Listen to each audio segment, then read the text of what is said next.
بڑی بڑی امپائرز کھڑی کی ہوئی ہیں اس نظام کی بنیاد کے اوپر، وہ اس نظام کو گرنے دیں گے؟ اور عمران خان اس نظام کے خلاف ایک ضد ہے، اس نظام کے خلاف بڑا مؤثر ہتھیار ہے، اس لیے عمران خان بہت خطرے میں۔ اور یاد رکھیے گا، میں صرف اتنی بات آپ کو بتاؤں گا کہ یہ سسٹم یا یہ لوگ عمران خان کو کبھی جیل میں مارنے کا رسک نہیں لیں گے، کیونکہ مرسی کو بھی جیل میں نہیں مارا گیا تھا۔ میں بار بار آپ کو مرسی کی بات بتاتا ہوں، فارمولا وہی ہے، اور یہ بات سب سے پہلے عمران خان نے خود کہی تھی، اور میں نے ان کے کہنے کے بعد مرسی والا پورا ماڈل سٹڈی کیا تھا کہ وہاں کیا کیا ہوا، کس کس طریقے سے ہوا۔ وہاں پہ بھی سنائپر رائفل استعمال کی گئی تھی، اوپر سے لوگوں کو گولیاں ماری گئی تھی، مظاہرین کو۔ جو پاکستان میں ہو رہا ہے ڈٹو بالکل ایسا، یہ سب کچھ ہوا۔ ایسا لگتا ہے کہ ریپیٹ ٹیلی کاسٹ چل رہا ہے پاکستان میں، جو وہاں پہ مصر میں ہوا تھا۔ عمران خان نے خود نشاندہی کی تھی، اور وہی ہم نے یہاں پہ سارا کچھ ہوتا ہوا دیکھا۔ یہ نظام نا عمران خان کو پہچان گیا ہے، اور وہ رسک نہیں لیں گے، اور جیل میں مارنے کا رسک تو بالکل نہیں لیں گے۔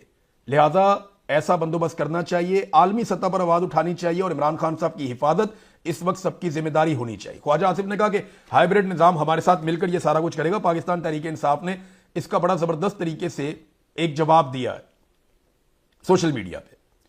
انہوں نے کہا تاحیات استثناء لے کر بھی عمران خان کے نام سے، عمران خان کی آواز سے، عمران خان کے الفاظ سے، عمران خان کے پیغام سے، حتیٰ کہ عمران خان کی ایک جھلک سے بھی خوف زدہ ہونے والا وہ بزدل کون ہے؟ اگر جیل میں مجھے کچھ ہوتا ہے تو اس کا ذمہ دار عاصم منیر ہوگا۔ عاصم منیر تاریخ کا ظالم ترین ڈکٹیٹر اور ایک ذہنی مریض ہے۔ اس میں نہ کوئی اخلاقیات ہیں اور نہ ہی اسلام کی سمجھ ہے۔ اس کی اخلاقی پستی کی وجہ سے پاکستان میں آئین اور قانون مکمل طور پر ختم ہو چکے ہیں، اور کسی بھی پاکستانی کے بنیادی انسانی حقوق اب محفوظ نہیں ہیں۔ یہ عمران خان صاحب نے کہا تھا، ان کا سٹیٹمنٹ جو ہے وہ پاکستان تحریک انصاف نے لگایا ہے۔ تو ناظرین، یہ سب کو فکر کرنے کی ضرورت ہے۔ لڑائی کے بعد جو مکہ یاد آئے نا، وہ اپنے منہ پہ مارنا چاہیے۔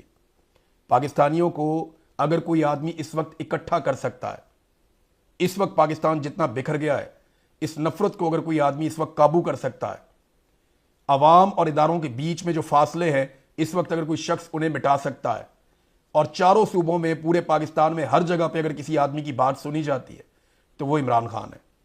ہمیں یہ موقع بار بار نہیں ملے گا، اور اگر یہاں سے ہم کہیں بگڑ گئے اور معاملہ اس طرف چلا گیا خدا نخواستہ جس کے خدشات ہیں، تو پھر پاکستان کو خدا نخواستہ، میں یہ کہنا نہیں چاہتا، پاکستان کا سنبھلنا اور اسٹیبلشمنٹ کا سروائیو کرنا یہ پاکستان میں تقریباً ناممکن ہو جائے گا۔